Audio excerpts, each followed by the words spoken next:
My name is Kevin. I'm 31, and for as long as I can remember, I've been the invisible one in my family, the dependable guy nobody really sees. I thought loyalty meant sacrificing until I had nothing left, and then last Christmas, one message shattered everything. Don't bother coming unless you're finally useful. That text from my brother Nathan wasn't a joke. It was a verdict. I stared at it for minutes, the group chat lighting up my screen in the quiet living room. My chest tightened. I could feel that familiar throb behind my sternum, the humiliation rising like bile. I sent exactly 1 cent to his account with a note, "Consider it an early inheritance." Silent, calculated. Wait and let them think I'm too proud to respond. But inside my mind, the gears were already turning fast. Before we go further, hit subscribe and tap the bell. You're about to go on a nearly hour-long journey through betrayal, family lies, and a quieter kind of revenge. You'll see how being the invisible provider turned into silent strength and why sometimes walking away is the boldest act of love. I grew up in a small suburban town in the Midwest. Our house belonged to Grandpa Mitchell, handed down through the family fair and square, or so I thought. Nathan was always Mom's golden kid, charming, extroverted, and gifted at deflecting responsibility. Me, I was the quiet achiever who worked 3 jobs through school, paid for my own education, and saved every dime for what I thought was my future stake in the family business and the house. Mom and Dad always called me the brain of the family, meaning the money guy, while they praised Nathan for being easy to love. My contributions were invisible, taking calls at 3 a.m. to handle bills, refinancing loans, negotiating supplier payments, but always behind the scenes. When Grandpa passed away, his will promised the house would remain in trust under Dad until both Nathan and I turned 30, then became co-owners. Nathan turned 34 while I handled the legal paperwork. That silence around my role in the finances always hurt. Sometimes at family BBQs, Dad would nudge me, "Thank you for keeping the lights on," in the background while chatting lightly with Nathan about his weekend plans. I swallowed the bitterness because I craved harmony and their approval. Now, that balance shattered. The group text came 2 weeks before Christmas. The invitation read, "Family dinner at Mom and Dad's. Please bring something." Under it, Nathan's message, "Don't bother coming unless you're finally useful." No apology, just cold dismissal. I felt the room slip beneath me. Ellie, my fiancée, looked at me with that familiar mix of concern and something deeper knowing. She'd watched me bend and give for years. She asked, "Are you okay?" I couldn't say how that text felt like a guillotine to my self-worth. I just nodded. My chest felt hollow. A single thought looped. Was I ever useful or just a walking bank they withdraw from and discard when they're done? I didn't reply to the chat. Instead, I sat there, breathing slowly, feeling the anticipation coil in my gut. That night, I lay in bed awake, watching Ellie sleep beside me, and for the first time, wondered if I'd been lying to myself all these years about what family meant to me. I drifted off only when guilt finally faded, leaving clarity in its place. The next morning, I opened my laptop and reviewed my bank statement. Yet again, transfers to them, to Nathan, emergency bailouts whenever they needed it. Each one a silent plea: notice me, respect me, treat me like I belong, because I always believed that loyalty would eventually earn me recognition. But recognition wasn't currency in their house. Utility was. As I scrolled, another familiar pang surfaced last spring. Dad asked me for a small loan. I asked why, and he never followed up. Now I couldn't shake that nagging feeling. What was going on during that emergency?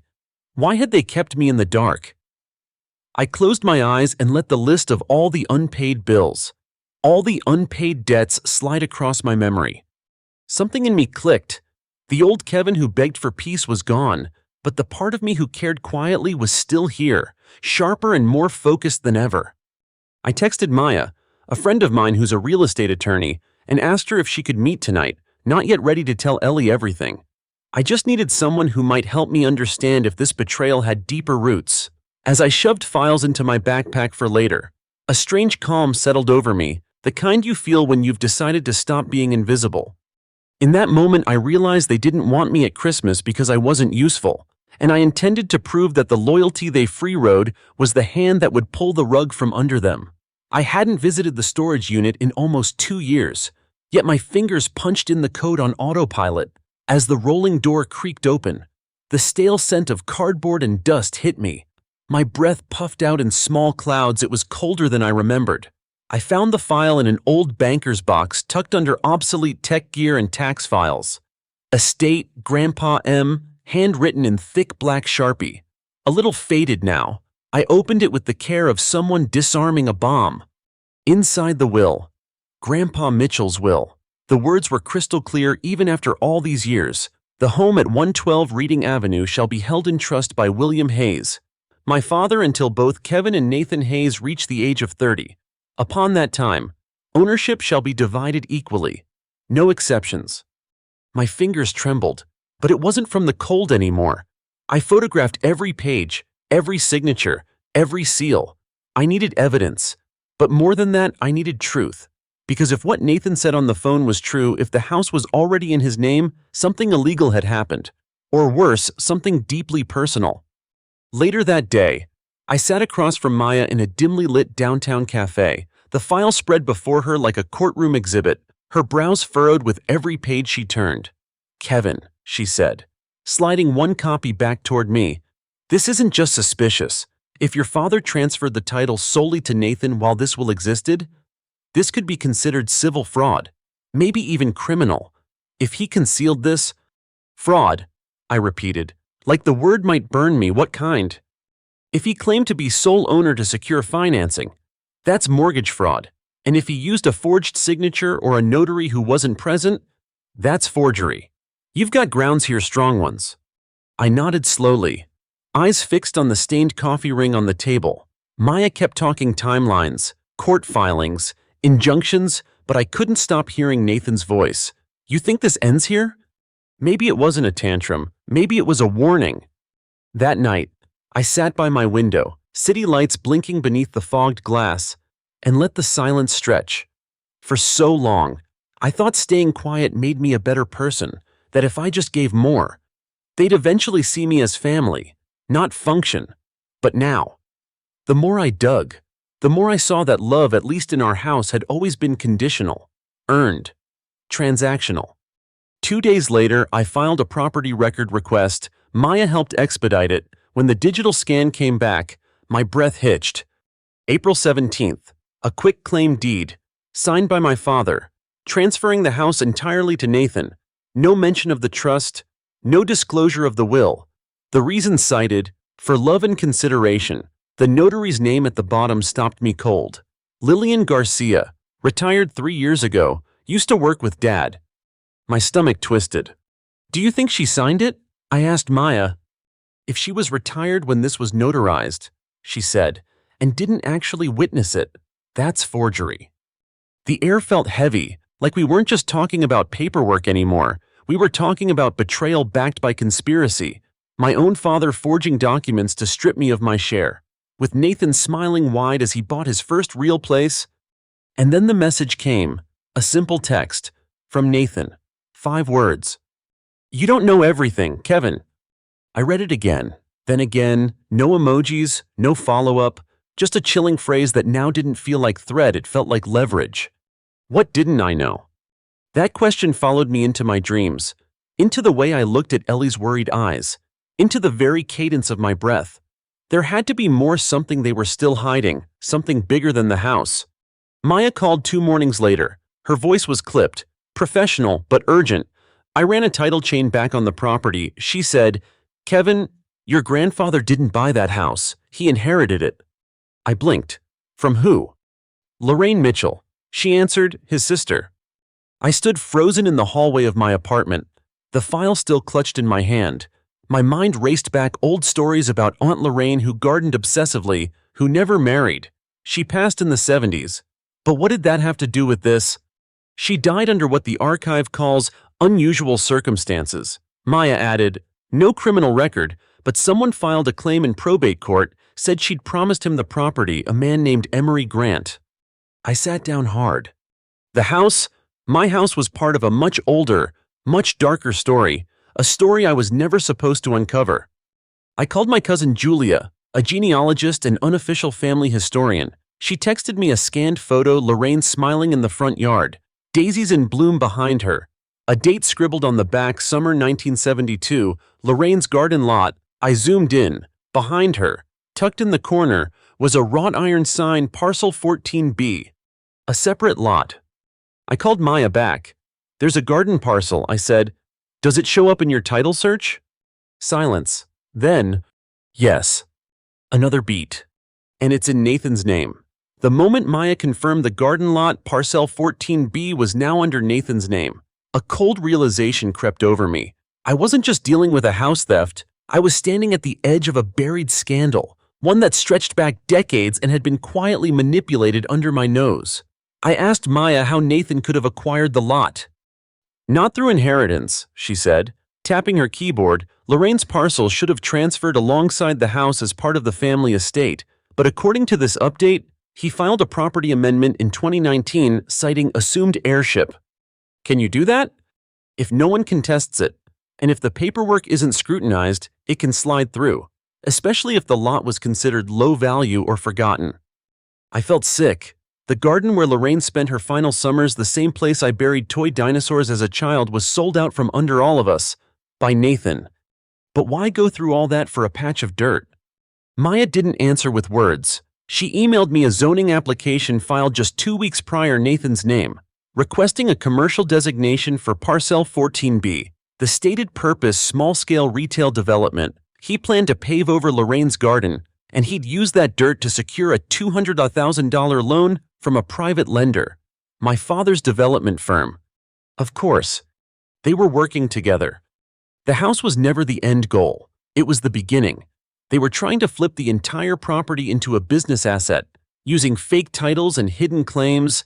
They needed my silence, my absence, my compliance, because if anyone looked too closely, if anyone knew the truth, it all unraveled. I stared at the zoning documents, my vision swimming. This wasn't just about entitlement. This was calculated theft, my family's legacy, rebranded and remortgaged behind closed doors. And then it got worse. Maya called again that evening, her voice tense. "Kevin, something's wrong with the notary record." "What do you mean?" "The woman listed Lillian Garcia. She notarized that transfer of ownership to Nathan last year, but I found her LinkedIn. She retired 3 years ago and moved to Florida. She couldn't have signed this." My heart sank. Forged. They'd used a retired notary's stamp to file a fraudulent deed. That's criminal. Maya confirmed. Federal. Actually, especially if it was used for financial gain. Suddenly, every detail clicked together: the urgency to get me to co-sign Nathan's mortgage, the guilt tripping from my mother, the silence when I brought up the will. They weren't trying to keep peace. They were covering a crime. That night, I opened a bottle of whiskey I'd been saving for a job promotion that never came. I poured 2 fingers, stared at my reflection in the window, and asked aloud, how did it get this bad? And then the voicemail came. Nathan's voice, calm, too calm. "You're not the only one with something to lose." It wasn't just a warning, it was a confession. And buried in that sentence was something darker. He wasn't bluffing. He believed I'd back down, not because I was weak, but because he knew what I might find next would break me. So I dove deeper. I started with Lorraine. The obituary was thin: no children, never married, died in 1974. But a side note on the scanned probate records mentioned a contested claim from a man named Emery Grant. He claimed to be her fiancé, said Lorraine had intended to leave him the garden parcel, even drafted a will. But there was no documentation. The court tossed it out. Something felt off. Who was this man? I searched public records and found an old police report from 1973. Noise complaint filed by Emery Grant at Lorraine's address, 112 Reading Avenue. No charges filed, just a notation: domestic dispute. Resolved on site. The police returned 2 weeks later. Lorraine was found dead in her bedroom, official cause aneurysm. But no autopsy was recorded. I kept digging. I searched local newspaper archives until my eyes blurred, and then I found it. A community gossip column, dated the week of her death. Buried beneath local birthdays and church announcements was a single paragraph. Unconfirmed reports suggest local woman Lorraine Mitchell passed away under strained circumstances. Police declined to comment. Strained circumstances. The same house my father now used to commit mortgage fraud was once the scene of a sudden, Suspicious death. I called Maya the next day. What if this goes beyond property fraud? Like what? I don't know yet, but I need every document tied to Lorraine's estate. Probate, will, any affidavits filed. 2 hours later, she called back. There's no will. None. Only an executor appointment your grandfather. He claimed she died intestate. He got the house by default, but there's a strange detail. What? He filed the probate just 4 days after her death. That's unusually fast. Most people don't even have a funeral planned that quickly. My pulse thudded. My grandfather took the house the week Lorraine died, without a will, without delay, and now my father had done the same to me. History wasn't just repeating, it was inherited. I stared at the manila folder that held Grandpa's will. Did he know what had happened to Lorraine? Had he written that will out of guilt, a way to keep the house balanced between Nathan and me, even in death? But even that balance was broken. Nathan had taken everything. Worse, he'd done it with my parents' full support. That realization landed like a punch to the gut. They weren't bystanders, they were collaborators. Their silence after his cruel text, their request for me to co-sign his mortgage, they knew, and they wanted me to disappear quietly. But I wasn't going anywhere. After Maya confirmed the speed of Lorraine's estate transfer was suspiciously fast, I began to see a pattern in my family, not just favoritism, not just manipulation, but systemic erasure. My grandfather erased Emery Grant's claim.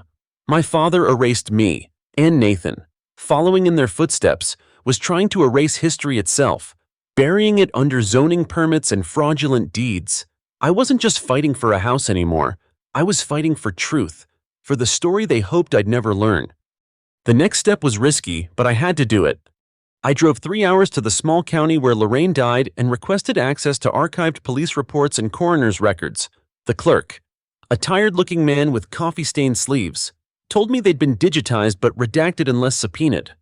I lied, said I was working with a probate attorney resolving an old inheritance dispute. He shrugged and printed a short record. Lorraine Mitchell, female, 61, cause of death cerebral aneurysm, time of death listed as 3:42 a.m. But something caught my eye. Caller Mitchell, Howard. My grandfather had found her, not Emery. More disturbing, the report mentioned no signs of forced entry, no note, no immediate family contacted besides Howard. There was no indication Emery had even been notified. I found myself gripping the edge of the table. Is there a full report? I asked. The clerk narrowed his eyes. Might be in storage. I offered a crisp $50. He didn't hesitate. 10 minutes later, he returned with a dusty box, and tucked inside was the full police response log. 2 details jumped out instantly. First, the initial responding officer's notes. Neighbor reported shouting at approx. 1:30 a.m. between male and female. Subject found deceased approx. 2 hours later, caller stated he arrived to check in after no answer to phone call. Second, a final notation by the coroner: aneurysm consistent with stress-induced rupture, no prior medical condition on file. Stress-induced. I copied everything and called Maya.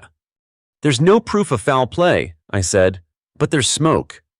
And it's the same kind they're blowing now, she replied. That night, I couldn't sleep. Every time I closed my eyes, I saw Lorraine lying alone in that house, the garden outside still damp from midnight dew. Did she know she was being betrayed? Did she sense what was coming? I thought of my grandfather, my father, and now Nathan, each man carving their legacy out of someone else's grave. And I realized something chilling. This wasn't just about inheritance, it was about control. My family had rewritten history before. I wouldn't let them do it again. I called Maya and said 6 words: I want to go to court. Good, she said, we'll file by Friday. But Nathan wasn't done. 2 days later, I received a certified letter, his response to our ownership dispute. He claimed I'd forfeited rights by refusing to live in the house, that the family had compensated me through financial support over the years. It was laughable. I'd been their ATM, not the other way around. I sent Maya everything. She laughed once, desperate. But then I got a second envelope unsigned, anonymous. Inside were photocopies of old journal pages. Lorraine's handwriting, I recognized it from her recipe cards. One page stopped me cold. March 3, 1974. Emery says I should record this. Howard was angry again. He said I was embarrassing the family by refusing to marry. He doesn't understand this house isn't his to manage. I won't sign it over. My breath caught. She knew, she fought. And she lost. The date was 3 weeks before she died. There was more scattered notes about Emery wanting to go to a lawyer, Howard saying she was unwell, neighbors avoiding eye contact, and one final chilling entry. If anything happens, I hope someone remembers, this house holds more than walls. I scanned every page, sent them to Maya. This changes everything, she said. It's not just property now, it's suppression. And if Nathan used that land for financial gain, he did. So then we file a full fraud suit against both him and your father. That's when I made the call. To a local historical preservation group. I told them about Lorraine, about the garden, about how a forgotten woman's legacy was being bulldozed by her own family. They were intrigued. 2 weeks later, they agreed to back a petition landmark the property as a historical site tied to local women's history. Suddenly, the garden lot Parcel 14B was no longer just land. It was a symbol. Nathan lost it. He called me, furious. You went public. I didn't say anything. This was a family matter. No, I said, that's what you've all been hiding behind, family. There was silence. Then he hissed. You think you've won. You have no idea what you've started. And then he hung up. But he was right. Because the past had only just begun to unravel. By the time the petition to landmark Lorraine's garden reached the county board, the atmosphere around the house had transformed. It was no longer a battleground, it was a stage. A symbol of a forgotten woman's resistance and a grandson's reclamation of truth. Media outlets picked up the story. Local tech professional uncovers family fraud to save historic garden. My inbox flooded. Neighbors came forward with memories of Lorraine, soft-spoken but firm, always tending her roses like sacred relics.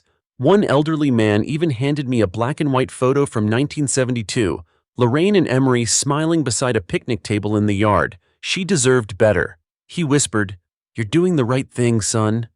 But justice doesn't come gently. Nathan retaliated with a final strike. He filed a defamation suit, claimed I had publicly damaged his reputation and career prospects by spreading false and misleading accusations. The irony was surreal. This from the man who tricked our father, forged inheritance documents, and sold a dead woman's land for profit. Maya was calm. Let him sue. It's the best mistake he could make. Because defamation requires discovery. We now had legal access to every document, email, financial statement, and contract tied to Nathan's development plans, and buried deep in the files, like rot beneath foundation, was what I'd feared, a series of internal memos between my father and the local zoning board. Bribes, promises. One line stood out. Ensure parcel 14B clears designation hurdles. My son needs this to go through before public review. My father had greased the wheels behind the scenes. Just like his father before him, it wasn't just fraud, it was systemic abuse of power. Again. I confronted him one last time, in person. He looked older, smaller. You went too far, I said. It's over. He didn't deny it. He just stared at me and said, "You were never supposed to fight back." That was the moment I knew I'd won.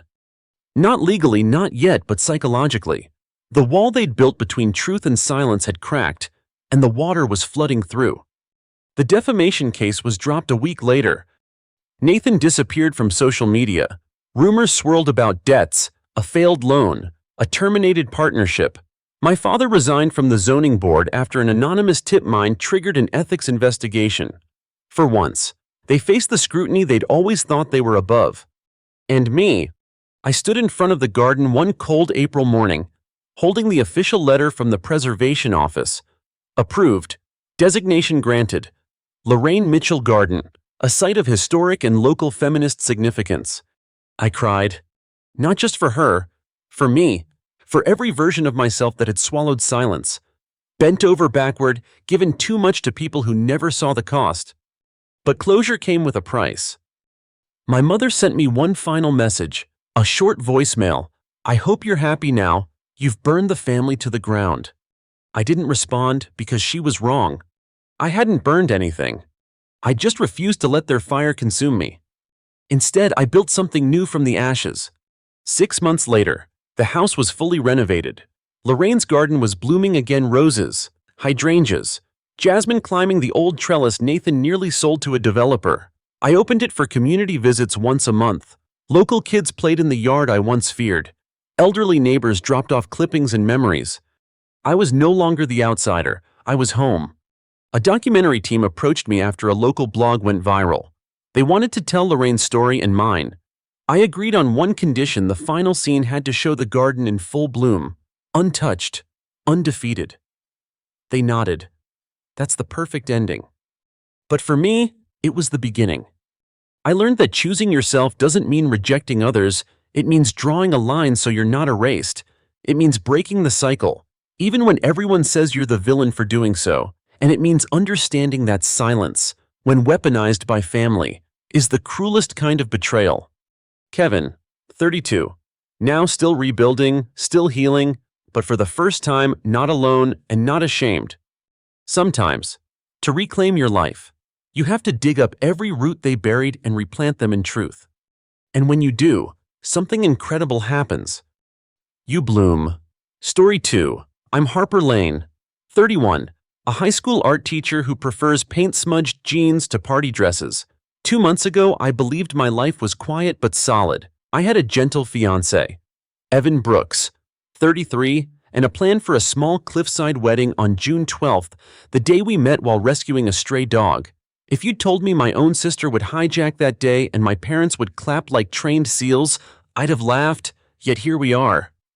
Last Friday, I stepped into my mother's glass and chrome living room, still smelling of floor polish. I was wearing the ivory wrap dress Evan loves. In my hand, color swatches for table linens. In Lila's hand, a diamond ring the size of a grape. Newsflash, she squealed, thrusting her phone toward me. A live stream of hearts and thumbs up fluttered across the screen. Zach and I are getting married. June 12th. Isn't that karmic? The room erupted. Dad popped brute champagne like a racetrack trophy. Mom shouted, 2 brides. Twice the magic. My heart rattled against my ribs. Lila, I managed. That's my date. She winked. Glossy as an ad campaign. Then share it. Double weddings trend like crazy. I looked to my parents for sanity. Mom was busy adjusting Lila's angle for better lighting. Dad counted possible guest packages allowed: 200, 300 numbers way beyond my modest list of 35. I left without tasting the champagne. Lila and I grew up in a beach town outside San Diego. Same parents, different planets. She won pageants and brand deals. I won art scholarships nobody in the family understood. Lila's world is algorithms and applause. Mine is color theory and kids who forget their lockers. The distance never hurt until it collided with the one thing I thought was safe: my wedding. Evan and I chose Shelter Cove, a public lookout with room for 20 chairs and a food truck taco bar. Because tacos are honest. Because sunsets over the Pacific don't need chandeliers. Because it felt like us.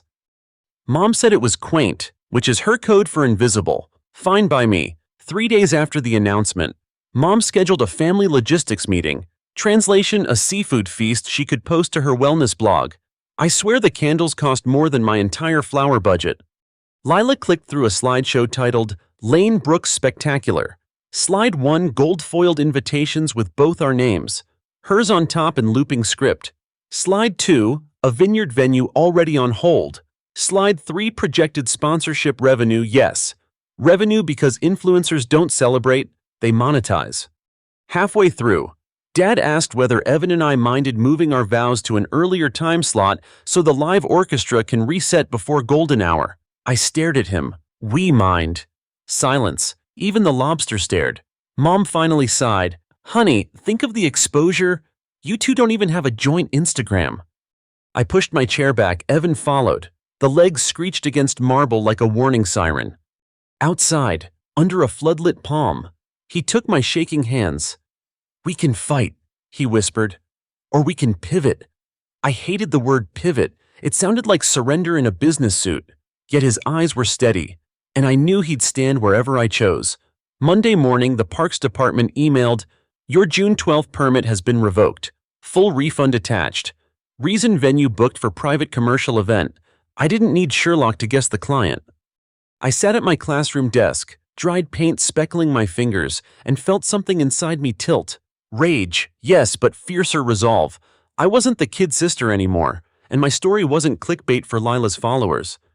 That night I opened a fresh sketchbook, titled the first page, Operation Ember, because embers look harmless until the wind shifts and then they burn whole forests. Evan is sourcing alternative spots nobody can buy out from under us. I'm mapping every weak point in Lila's grand plan, starting with her reliance on sponsors who worship spotless reputations. I spent the next 48 hours living on cold brew and adrenaline, filling page after page of Operation Ember with names, arrows, timing diagrams, anything that might loosen Lila's grip. First, target sponsors. Lila's entire wedding budget hinged on 3 major brands dying for her girl next door goes luxury image. Ruin that image. The cash dries up. The circus stalls. Lucky for me, my college roommate Jada Price is now a crisis PR analyst. Over ramen, she explained the golden rule of influence culture. Authenticity sells until it cracks, then it infects everything it ever touched. She pulled up Lila's contracts on her tablet. Public filings make snooping easy. Clause 7 leapt out. Partnership contingent on documented familial harmony and absence of reputational risk. Familial harmony. I nearly laughed noodles through my nose. Give them disharmony, Jada said. And the money ghosts? Evan and I staged a quiet photo shoot at dawn, just us. A tripod and a cardboard sign scrawled "Hat Wedding Date Theft." No faces, no names, only linked hands against a blazing sunrise. I posted the pic from a burner account, tagging the brands courting Lila. Within an hour, the hashtag trended regionally. People love fresh injustice. By lunchtime, comment sections asked, which influencer sister did this? I let speculation simmer. That evening, Dad called me for the first time in weeks. His voice sounded 50 pounds heavier. Harper, can we talk privately? We met at a deserted pier. The tide slapped barnacled pylons like an anxious metronome. He confessed he'd taken a second mortgage to cover overflow costs Lila's sponsors hadn't finalized. Just a bridge loan, he muttered. Eyes on the dark water. They promised reimbursement once brand placement is signed. I swallowed a bitter laugh. You leveraged the house for bracelets and fireworks? She's my daughter, he said. So am I. He flinched. For the first time I saw him not as an accomplice, but a man cornered by his own need to look like a provider. When he left, shoulders collapsing inward, I wrote Dad caused a collateral damage under a red underline in my notebook. Operation Ember wasn't just revenge anymore, it was triage. Evan. Meanwhile, found a new ceremony spot, Tide Point Lighthouse, decommissioned, paint peeling but foundation strong, much like me these days. The caretaker, Mrs. Delgado, liked that we planned tacos instead of crystal stemware. She handed us the key with a wink. No influencer has discovered this place. She said, keep it that way. We marked June 12, 4 p.m. in permanent ink. Jada identified Lila's softest seam, Lumiluxa Skincare, her biggest endorser, run by a CEO allergic to scandal. All I needed was proof Lila's family first branding was a sales costume. The proof landed in my inbox that Friday courtesy of a disillusioned bridesmaid named Carmen. A voice memo caught Lila bragging during a bachelorette planning Zoom. Harper's too meek to fight, she'll fold, and I'll get her sunset slot for my drone footage. Honestly, stealing is easier when the victim apologizes while you do it. Carmen couldn't stomach it. She forwarded the audio with a note, do what you must. I did. Lila's next site visit was a splashy tour for brand reps at Rosegate Vineyard, golden arches of grapevines, table linens already monogrammed L&Z. Jada pulled strings to get me on the guest list as set designer, my job present a concept board, then press play on the voice memo at the perfect moment. I won't lie, my nerves jittered like paint water full of turpentine. Evan squeezed my shoulder before I walked inside. Remember, he whispered, truth isn't rude, it's just impatient. The banquet hall smelled of lavender and ambition. Lila floated in a white jumpsuit, radiating curated warmth. When she spotted me, her smile faltered. But the reps were watching. She couldn't risk a scene. I clicked through 3 polite slides about color palettes. Lulling the room. Last slide, audio insight. Play me. I pressed the icon. Her voice poured out. Smug. Unmistakable. 30 seconds in, a Lumelux exec lifted her phone and started typing fast. Another flipped through printed contracts as though hunting for an escape clause. Lila's face went granite. The audio ended. Silence thickened. I closed my laptop, thanked everyone for their time, and walked out to the courtyard where Evan waited beneath wisteria. My pulse hammered, but I felt strangely light, like shedding a weighted costume. That night, Lumalux scrubbed all posts featuring Lila. By morning, 2 smaller sponsors followed. The hashtag now carried her name, trending nationwide #LaneGate. Mom left me 5 voicemails escalating from confused to furious. I didn't listen. Dad messaged one line, "Is the house safe?" I replied. "Pay the bank now. Pull out of Lila's loan. I'll help." He sent a single thumbs up an emoji that felt like a bandage on a bullet wound, but it was something. Lila, however, went nuclear. She live-streamed through tears, blaming jealous relatives. Comments roasted her, citing receipts, view count soared, sympathy did not. At noon, a courier delivered a cream envelope addressed in Lila's handwriting. "You've ruined everything. Enjoy your shabby lighthouse." I smiled for the first time all day, because shabby lighthouse or not, we still had June 12th, and now we had the crowd's ear. I woke up to 5 missed calls from unknown numbers florists, lighting crews, even the drone operator who once bragged he'd filmed Beyoncé's yacht. All wanted payment they hadn't received from Lila's Lane Brooks Spectacular. Phase 3 had begun without me lifting a finger. At noon, I met Mara Delgado, owner of Petal and Stem, in her greenhouse. She showed me a contract stamped balance due $18,600. She promised wire transfer Monday, Mara said, voice brittle. Tuesday, she blocked my number. I slid over a printout of Clause 7 familial harmony, now shattered. File for breach. I advised, copy her sponsors, tag the hashtag, you'll be paid in exposure court ordered. Mara smiled like someone tasting revenge for the first time. That evening, Dad summoned the family to his study. I hesitated, then went for him. Not her. The room smelled of cedar and panic. Lila stood by the window, phone glued to her ear, mascara tracking down one cheek. Dad laid out bank statements. The second mortgage had matured.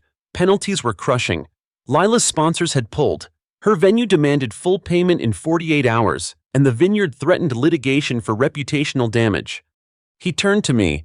"Harper, can you help?" Lila scoffed. "Help? She caused this." I met her glare. I exposed it. Dad's shoulders sagged.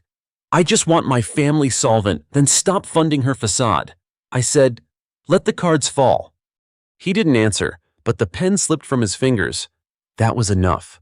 Next morning, a county SUV rolled up to Tide Point Lighthouse. A man with a clipboard stepped out. "Noise event inspection," he announced, eyeing the peeling paint. "Anonymous complaint." I pictured Lila speed dialing every agency in the book. Mrs. Delgado produced our permit portfolio. Notarized and pristine, Evan handed over a decibel plan and parking map. The inspector frowned. Everything was airtight. He signed off, wished us luck, and drove away. Evan chuckled. "Sabotage only works if your target forgets paperwork." I kissed him, tasting salt air and victory. That night, Lila showed up alone at the lighthouse, hair unbrushed, eyes frantic. "Call off your trolls," she hissed. "Sponsors will return if the noise stops." "They won't." I said, "They've seen who you are." Her shoulders shook. "Mom says we'll be a laughingstock. We already are," I replied. Softer than I felt, "But you can still apologize." "To you," she scoffed. "I'd rather choke, then enjoy the dust." She spun away, heels crunching gravel, and disappeared into the fog. With 5 days left, Evan and I painted the lighthouse railings mint white while local kids strung papel picado between driftwood posts. Jada rehearsed ceremony cues like a stage manager. Even Dad drove out once, toolbox in hand, replacing a loose step without comment. I thanked him. He mumbled, "Your mother's furious," but stayed until the job was finished. Nights were quiet. Evan and I sat on the lantern deck, legs dangling, listening to waves slam the rocks. He spoke of vows short, honest, no grand poetics, just promises he could keep. "Same," I said. "I vow never to mute myself again." He grinned. "Louder, please." I vow gulls scattered. Laughter echoed into the Black Sea. June 11th dawned with headlines. Rosegate Vineyard cancels. Influencer wedding over unpaid balance. Lane family faces lawsuit. Comment threads lit up like flares. Haddad Lane Gate topped national trends. Mom called, sobbing, "Everything's ruined. Sponsors gone, guests pulling out, cake bakery demanding cash." I listened, a strange compassion rising. "You can still come tomorrow, Lightkeeper's Lawn at 4. She inhaled. "Your dress. Do you have one?" "Borrowed a simple linen gown from the school costume closet," I said. "Looks like seafoam." "Perfect." Silence, then, softly, "Maybe I'll see you." She hung up before emotion could swell. At 1 a.m., Evan shook me awake. Trouble. We climbed to the bluff. Headlights cut the dark Lila's car. Trunk open. She hauled something bulky toward the lighthouse door.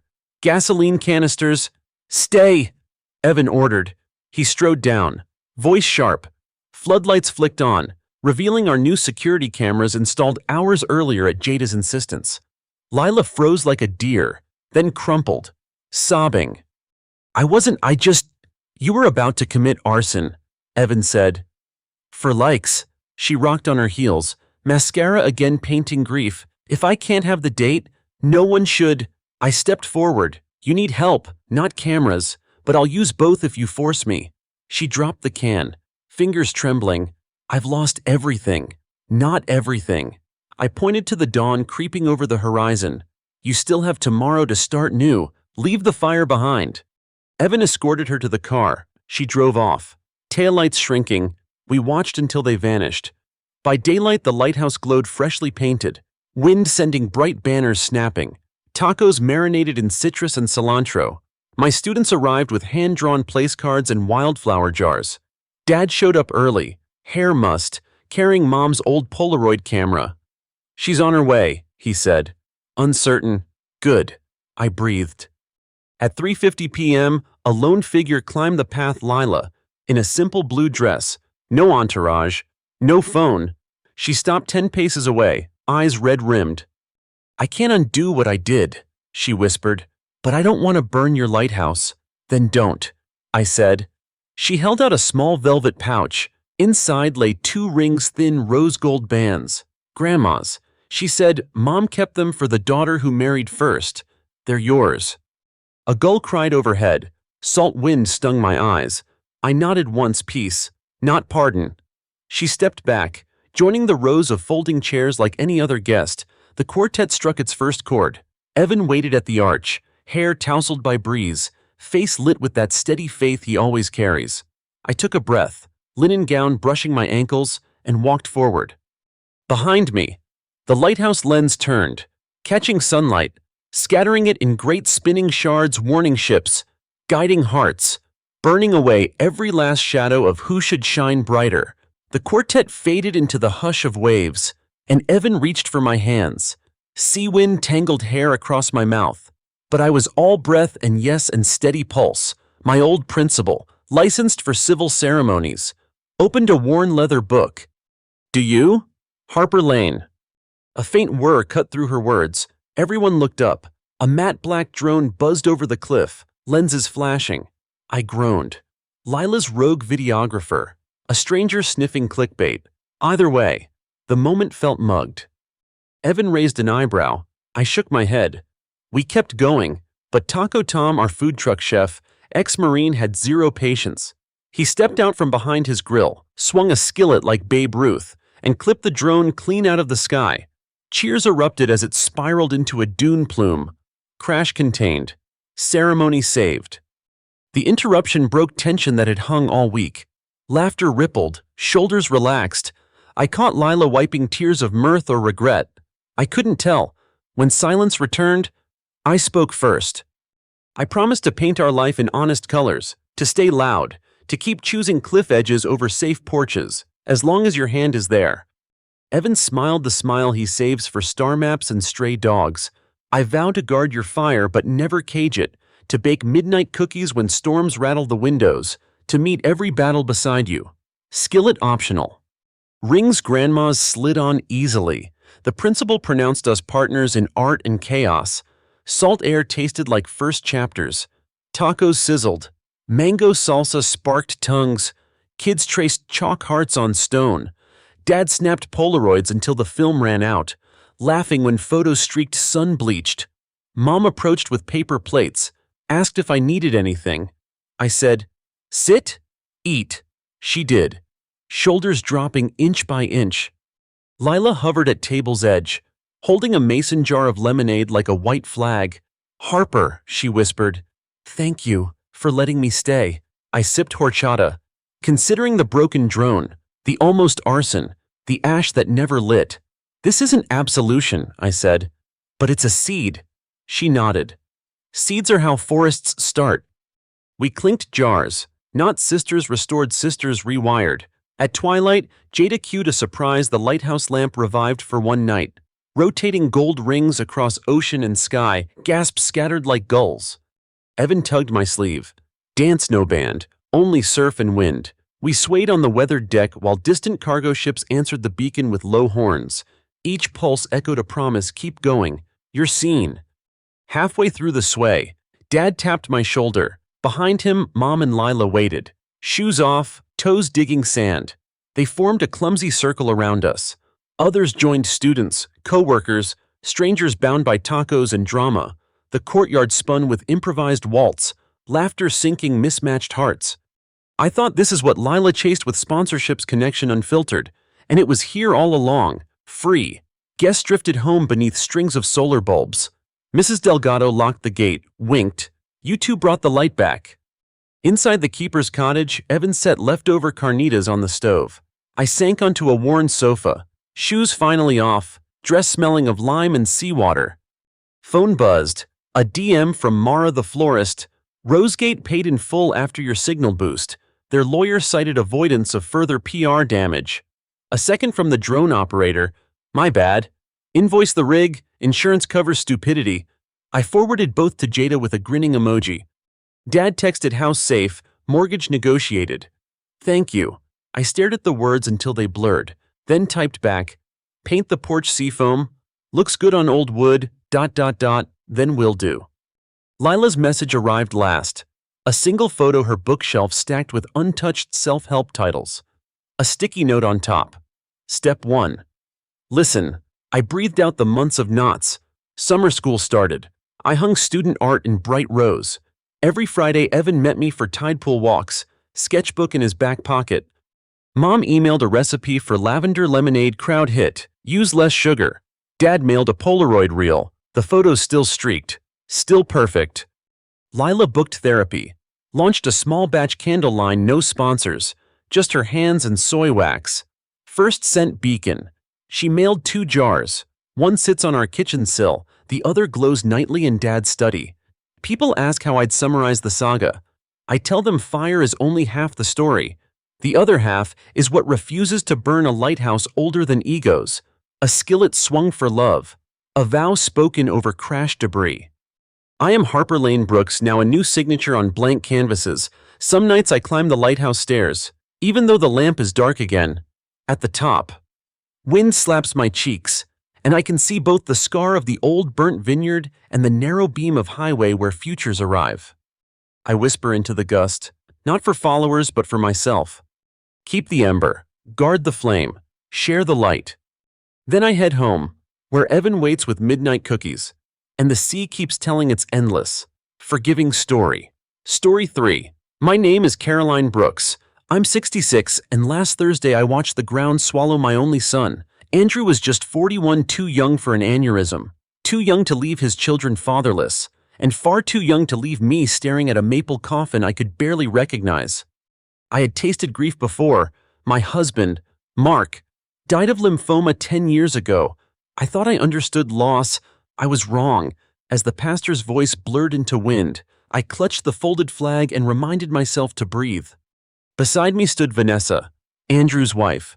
Perfect black dress, perfect pearl earrings, perfect single tear that never smudged her mascara. She squeezed my trembling hand and whispered, "We'll get through this." Mom, I believed her.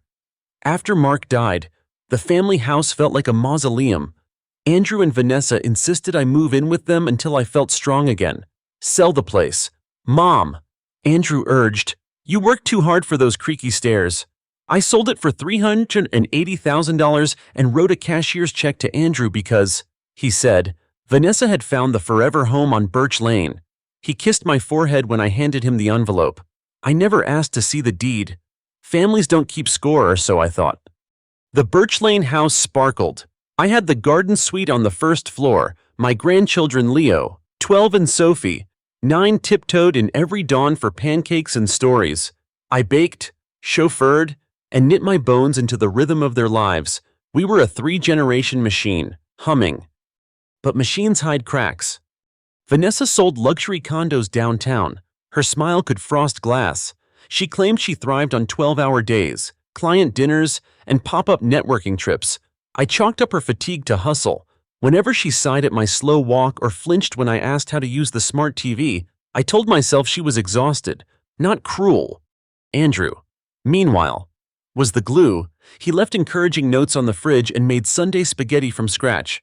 When he felt headaches last spring, he laughed them off until one morning he collapsed in the driveway. 36 hours later he was gone. A single blood vessel. The doctor said, a lightning bolt. The funeral reception emptied by dusk. Leo and Sophie played cards in the den. Mourners floated out with casseroles. I stepped into the hallway to take my arthritis pill and heard Vanessa's voice drift from the study. It's done, she breathed, almost giddy. A week or two. I'll list the Birch Lane place, pay off the Audi, and find a real nanny. Caroline can't stay here, she'll tank the resale. A man's voice crackled through her phone speaker. You'll finally breathe. V, he laughed, an easy, intimate laugh I had never heard from my son. I pressed myself against the wallpaper. My ears rang. List the house. Real nanny Caroline can't stay here. In that moment, sorrow calcified into something sharper. Betrayal has a flavor copper and ash. I tasted it on my tongue. I lay in my garden suite staring at the ceiling fan. Every memory rewound in vicious clarity. Vanessa urging me to sign routine purchase forms. Vanessa volunteering to handle Andrew's hospital paperwork. Vanessa returning from business trips wearing new perfume that reeked of nightlife. Not escrows. At 2 a.m., I rose, retrieved Mark's old lockbox from my suitcase, and found every document Andrew had ever mailed me. No deed bore my name. The Birch Lane house, purchased with my savings, was titled solely to Vanessa Brooks. Dawn crept through sheer curtains. Vanessa tapped my door. Morning, Mom. Kids have soccer, could you drive? Her tone was syrup. I managed a smile. Of course. We're family. Inside. A plan was already sprouting. Andrew once told me, half joking, Mom, if anything ever happens to me, call Felix. He'll keep the wolves at bay. Felix Chen was his college roommate, now a probate attorney. I brewed coffee, packed the kids' lunches, and memorized Felix's number from the fridge calendar. The sun rose harmlessly over Birch Lane, but I felt the storm coming, and for once I was ready to meet it. Felix answered on the first ring. Caroline, I'm so sorry about Andrew. How can I help? I told him everything, my house money, Vanessa's hallway confession, the deed that didn't carry my name. He sighed. I'll drive up tonight. Do not sign a single sheet of paper until I arrive. By midday, Vanessa morphed into a whirlwind of efficiency. She boxed Andrew's clothes, canceled the landscaper, and placed a sleek for sale sign in the front yard all before dinner. When I asked why so fast, she flashed her realtor smile. Fresh listing photos gather more clicks. Mom, it's just business. That night I found Leo awake, knees hugged to his chest. Grandma, are we moving again? I stroked his hair. You and Sophie aren't going anywhere without me, that's a promise. Felix rolled up in a dented Subaru at dawn. He looked like he'd slept in the same suit for a week. In the breakfast nook, he spread folders and sticky notes, turning my grief into bullet points. Source of down payment, my $380K. Title and loan paperwork, both in Vanessa's name. Andrew's will, unknown. Felix suspected Vanessa was hiding it. He tapped the table. Your son was careful. He wouldn't leave his kids unprotected. We need that will. Andrew's office had remained untouched, smelling of cedar and printer ink, while Felix interviewed the children in the den. I rummaged through drawers. The bottom right one was locked. The key, as always, hung on Andrew's guitar hook. Inside a leather notebook, a flash drive, and a single post-it, Mom, trust Felix. Love. A. My hands shook as I carried the trove to the kitchen. Felix's eyes lit up. Let's see what our boy left us. The flash drive held scanned documents dated 9 months earlier, A trust agreement placing Birch Lane and a lakeside cabin into an irrevocable trust for Leo and Sophie. Naming Caroline Brooks, trustee. The signatures were Andrew's and surprise Vanessa's. Felix whistled. She must have forgotten she signed this before her affair got serious. Affair? He pointed to a bank statement. Monthly Venmo transfers to Tyler Grant, Memo Lines Wine Weekend, Nashville condo, rent share. My chest tightened. Andrew's headache started the month those transfers began. I found Vanessa on the patio sipping Chardonnay, scrolling through listings on her tablet. Her eyes narrowed when Felix stepped out behind me. "Who's this my attorney?" I said. The word tasted powerful. "We located Andrew's trust. The house isn't yours to sell." She let out a cold laugh. Trust Andrew was delirious at the end. "Any paperwork from that time won't stand." Felix handed her a copy. It was signed long before his illness. Notarized. Recorded with the county. You witnessed it. Color drained from her cheeks. Then she regained the realtor smile. "Fine. I'll contest." She shut her tablet with a snap. "And until a judge decides, you're a guest here on my terms." The air in my garden suite felt thinner that night. Rain tapped the windows while thoughts raced. Could Vanessa rip the children away? What if courts believed her? A soft knock. Sophie in llama pajamas, clutching a flashlight. "Grandma, Mommy's mad. Are we in trouble?" I gathered her into the quilt. "No. Darling, grown-up storms sound scary, but we'll build a bigger umbrella." She fell asleep to my heartbeat. I stayed awake counting thunder. Morning brought an email from Vanessa's attorney demanding immediate vacancy and cease and desist defamation. Felix chuckled. "Intimidation 101. We're filing for temporary guardianship and injunction against sale. Judge won't evict a trustee grandmother with minor heirs." We spent hours at the courthouse. I signed affidavits, swore oaths, and learned legal words that tasted like iron fiduciary duty, tortious interference, equitable relief. By afternoon, we held a stamped order freezing all property transactions until the will surfaced. Felix grinned, first shield in place. That evening, my doorbell rang. A tall man with surfer hair stood on the porch clutching roses and a tote bag. Vanessa zipped past me, cheeks flaming. "Tyler, wrong night," she hissed. He glanced at me, confused. I thought the kids were at your mom's." Vanessa dragged him inside. Door slammed, voices rose. Leo cranked up his video game volume to drown them out. Sophie covered her ears. The argument ended with a shatter of glass and the man storming out muttering, "I'm not being your secret anymore." Later, Vanessa cornered me in the hallway. Wine lingered on her breath. "Sign the house back to me and I'll give you 50 grand. Walk away. That's more than enough for a retirement condo." I studied her perfect posture, eyes glossy with entitlement. 50 grand won't buy my silence, and it won't buy your children's trust. She sneered. "You think lawyers care about those kids? They care about billing hours. I'm offering mercy. I'm offering honesty." I said, "Take it or leave." She left. Felix departed after midnight. Case files packed. Before driving off, he pressed a second flash drive into my palm. "Backup. If anything happens to me or you drop this at every news outlet." I clutched it the way a soldier holds dog tags. At my bedroom window, I watched headlights fade and whispered to the night Andrew. "Guide me." Out in the dark. The for sale sign still stood, but the letters looked smaller now, like a bluff finally called. The battle had begun, and this time I wasn't the frail widow in the corner. I was the trustee of my grandchildren's future, and I was done mistaking politeness for peace. Morning rose sharp and colorless.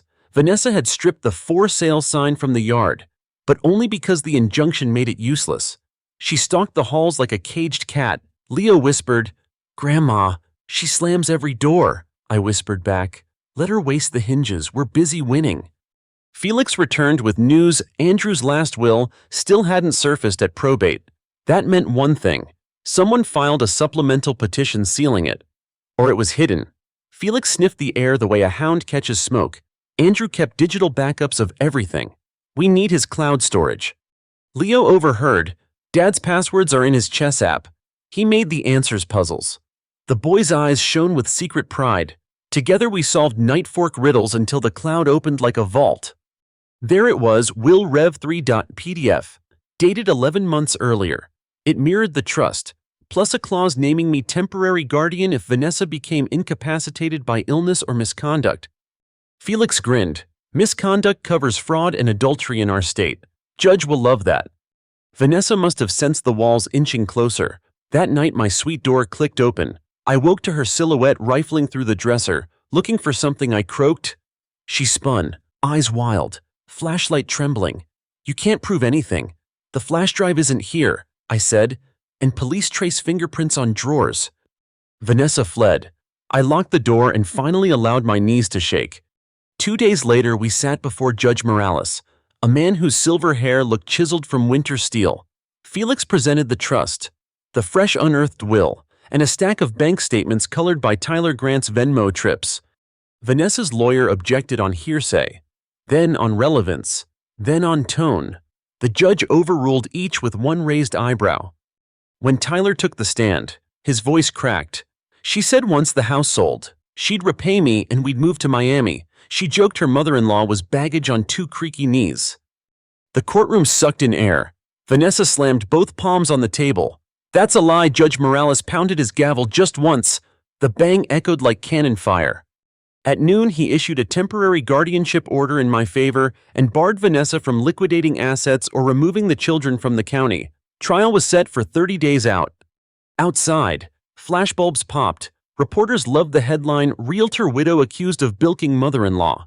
Vanessa hissed at me. You enjoy the spotlight now. It turns fast, I answered. Truth doesn't. Under the judge's order, Vanessa still lived in a guest room. But guardianship changed the airflow. She avoided breakfast, avoided Leo's soccer games, avoided Sophie's bedtime lullabies. The kids drifted toward me like small planets seeking gravity. One rainy afternoon, Sophie found Vanessa in the garage. Suitcase open, frantic. Mommy, are we going on a trip? Vanessa startled, then forced a smile thin as tracing paper. Just checking measurements for storage. The girl repeated it to me, confusion knitting her brows. I installed extra sensors on every door that night.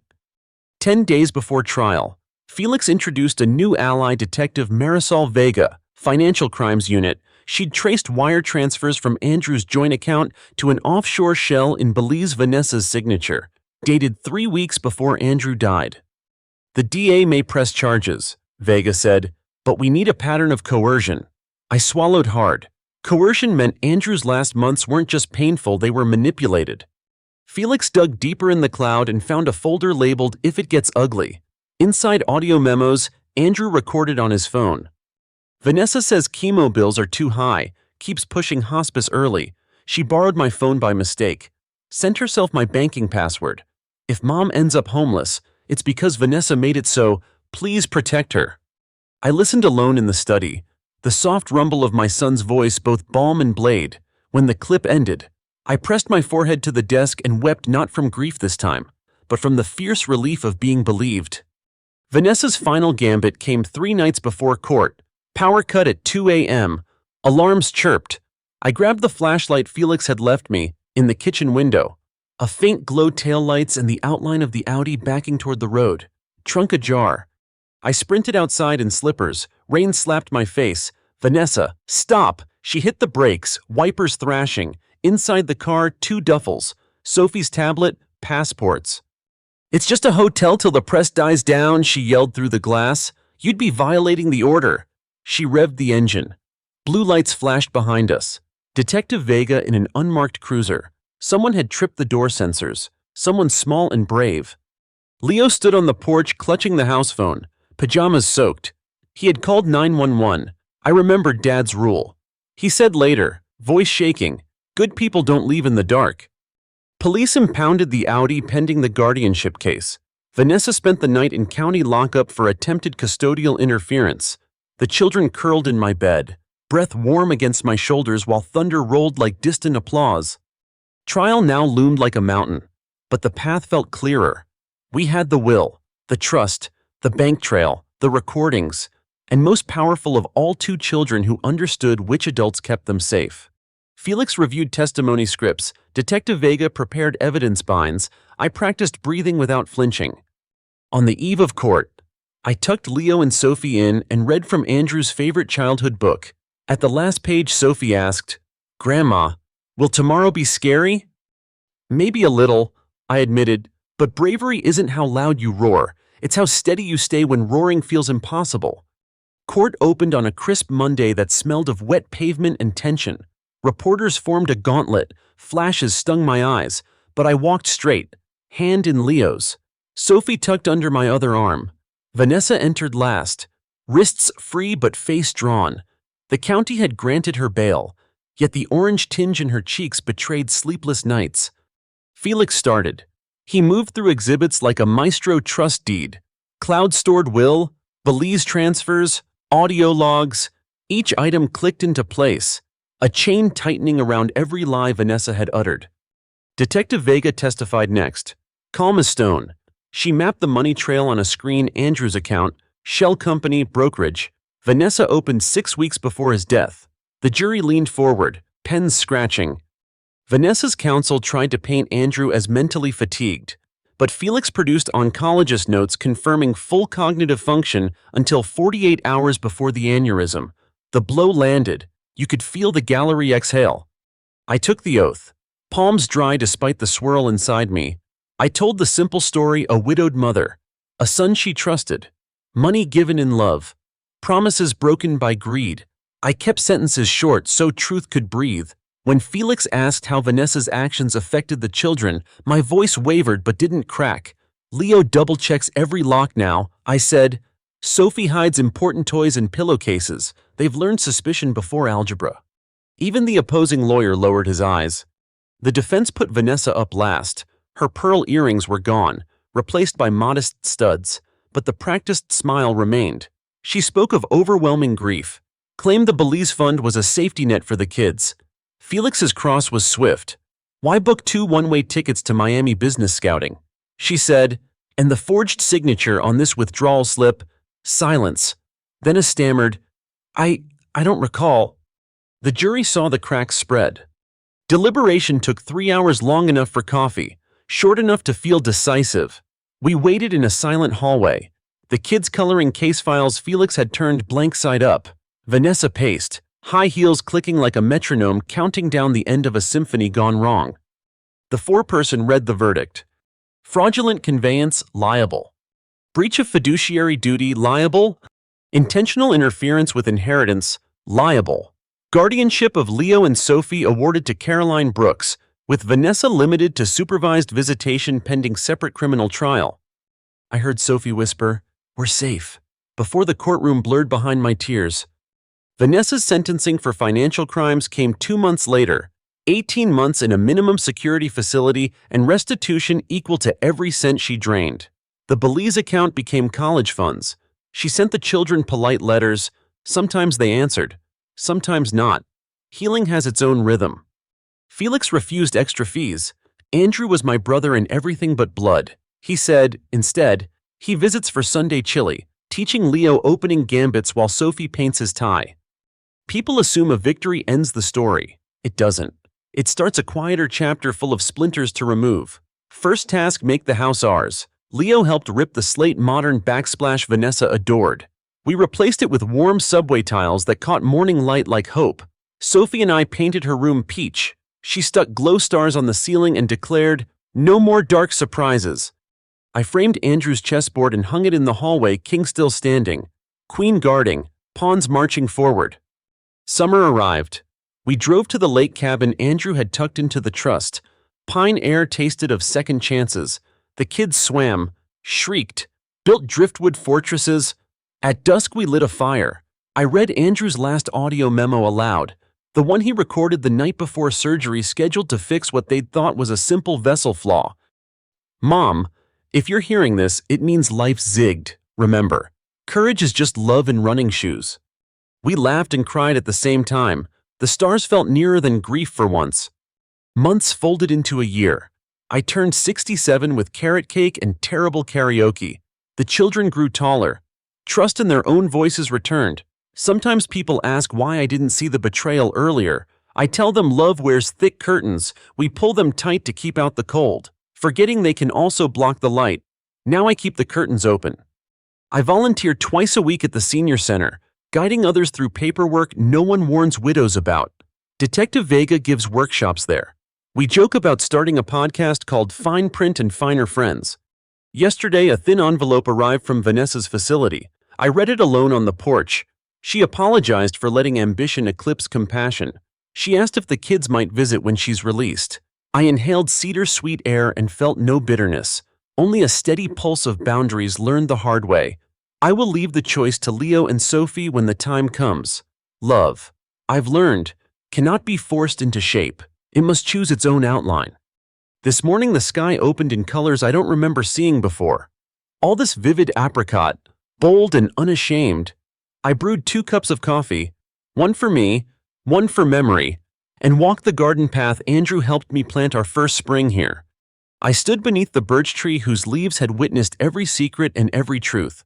My son is gone, yet his protection still hums in the bricks, in the trust documents, in the laughter echoing down the hall.